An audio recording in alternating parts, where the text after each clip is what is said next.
in New York at Vassar College, and for my junior year I studied in Paris, and France has always been one of my favorite places. After that, I had a job as a photographer for the Washington Times-Herald, and when I was working there, I met John F. Kennedy, who was a congressman at the time. We were married on September 12, 1953 in Rhode Island. In 1957, I had my first daughter, Caroline, and in 1960, John F. Kennedy announced his candidacy for U.S. president. In 1960, he beat Richard Nixon in a close battle, and 2 weeks after that, I had my second child, John F. Kennedy, Jr. I was 31 when I became the First Lady, and I worked hard to be a great First Lady, and I was interested in history and the arts. I restored the White House, and I used old things from closets and basements that previous First Ladies and presidents had put away.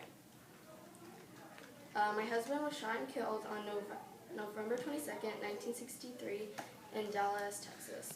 We were in the back of a car, and Lee Harvey Oswald shot him. After that, I moved to New York with my daughter Caroline and John F. Kennedy Jr., and we lived there for 6 years before I married Aristotle Onassis, and I was married to him for 13 years before he died. There was lots of controversy with that because he was 23 years older than me, and we traveled the world together. After he died, I was a successful writer for the Viking Press and worked there for 3 years. I died when I was 64 from a form of cancer in my New York apartment. Wise means having knowledge and experience, and I think I was wise because I was the First Lady and I worked hard when I was younger, and